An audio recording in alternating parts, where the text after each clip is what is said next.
Goa Organics వారి skin care, hair care, wellness products కోసం AP, తెలంగాణలో డిస్ట్రిబ్యూటర్లు కావాలను వివరాలకు స్క్రీన్ పైన ఉన్న నెంబర్కి కాల్ చేయండి. తెలంగాణ సర్కార్ ప్రతిష్టాత్మకంగా తీసుకున్న పథకాల్లో రైతు భరోసా పథకం ఒకటి. గత ప్రభుత్వం ఇచ్చిన 10,000ను 15,000కు పెంచింది. అయితే ఇంకా పెంచిన డబ్బుతో పథకం అమలు కాలేదు. మరి రైతు భరోసా పథకాన్ని ఎప్పటి నుంచి అమలు చేస్తారో తెలుసా?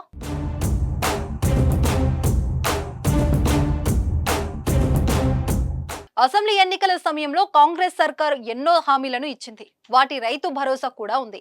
గత బీఆర్ఎస్ ప్రభుత్వం ఎకరానికి 5,000 చొప్పున ఏడాదికి 10,000 పంపిణీ చేయగా, ఒక పంటకు ఎకరానికి 7,500 చొప్పున ఏడాదికి 15,000 చొప్పున పంపిణీ చేస్తామని కాంగ్రెస్ హామీ ఇచ్చింది.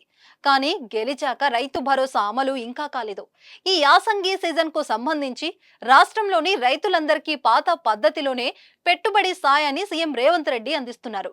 తాజాగా 5 ఎకరాలపై పడిన రైతుల ఖాతాలో డబ్బులు వేసేందుకు తెలంగాణ సర్కార్ సిద్ధమవగా, ఎన్నికల తర్వాత జమ చేయాలని ఎన్నికల కమిషన్ ఆదేశాలు జారీ చేశారు. ఇక వచ్చే వానాకాలం నుంచి పెంచిన సొమ్ముతో రైతులకు రైతు భరోసా అందించాలని కాంగ్రెస్ భావిస్తుంది.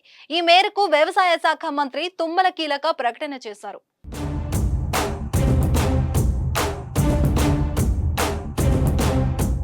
వానాకాలం సీజన్ నేపథ్యంలో జూన్ నెలలోనే రైతు భరోసా పంపిణీకి శ్రీకారం చుడతామని మంత్రి తుమ్మల నాగేశ్వరరావు ప్రకటించారు.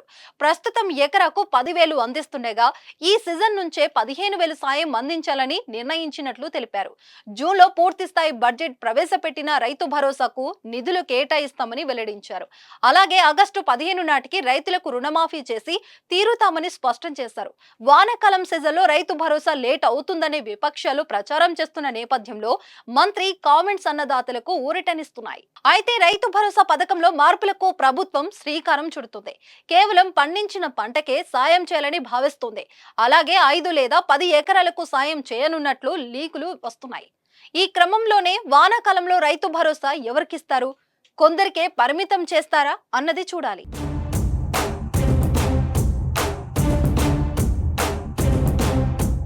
సుమన్ టీవీలో మీ పర్సనల్ అండ్ బిజినెస్ ప్రమోషన్స్ కోసం కింది నెంబర్కి కాంటాక్ట్ చేయండి.